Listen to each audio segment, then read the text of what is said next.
Hello everybody, it's Carol here at Oak House Journals. Lovely to have you with me once again.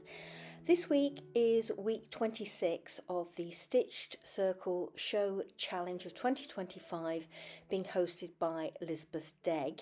And if the challenge is new to you, then please look in the description box below this video, as there's a link there to Lisbeth's channel and you can find there all the details about this particular challenge.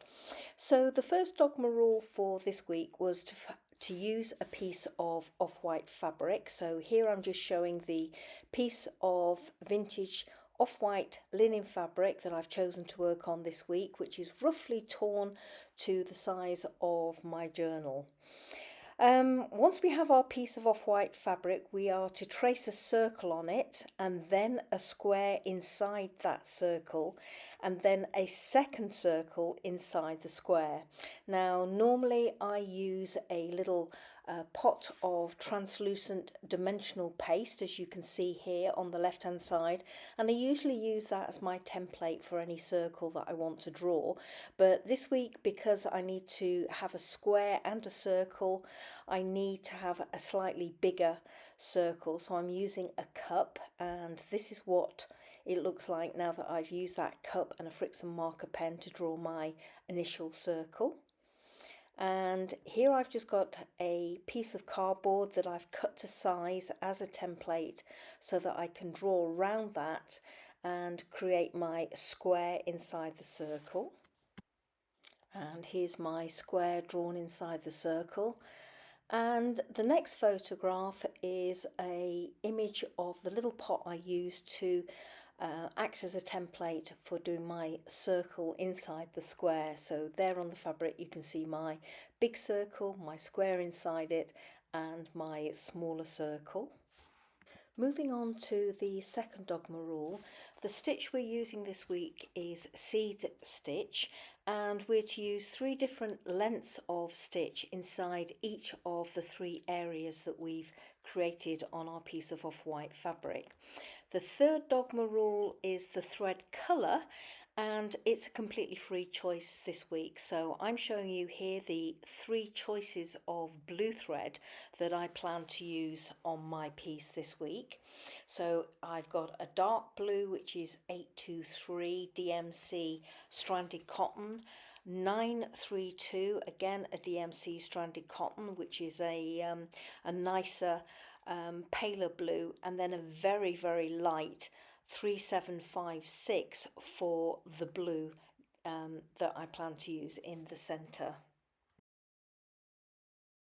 So on this picture, or in this picture, you can see I've made a start with my seed stitch, and I'm going for the dark blue 823 as my outside section or area.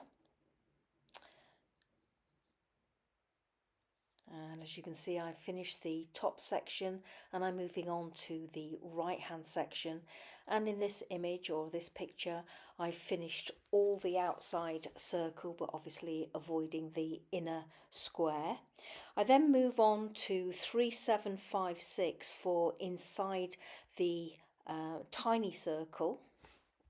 So here you can see just a few of my initial stitches, and then this is the circle when it's finished, and the stitches are minute. It took me absolutely ages to do, and now that you can see it against the dark blue stitching of the larger circle, you can just see how small that stitching is on the inner circle. And there's another close-up for you to have a better look. So as you can see, I've worked dark through to light, and the middle section, the square, I've gone for the 932 DMC thread, the mid blue, and there I've done just a few stitches to start off stitching that area.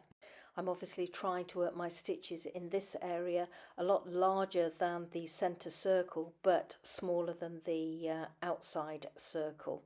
So this is an image of the finished piece, and as you can see, I've still got my Friction marker pen lines in place. Those will be ironed away in a moment or two, and you can see what the finished piece looks like without those.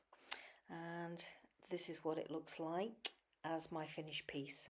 And you'll probably notice by looking at the finished piece that I haven't stitched right up to each of the area boundaries. I've left a tiny little gap so that it would help differentiate the stitching areas, and you can see it a bit clearer in this one between the outside circle and the square, and again here between the inner circle and the square. So just a few close-up photos for you to have a final look at what my piece looks like this week. Fabulous fun doing this one this week, really enjoyed it, although it did take me a good amount of time to do all that seed stitching, but I very much enjoyed it. So thank you so much as always everybody for watching and allowing me to share this piece with you this week, and I really hope you'll join me next week when we find out what Lisbeth has in store for us for week 27. Until then, have a great week everybody. Take care of yourselves and keep smiling. Bye bye now.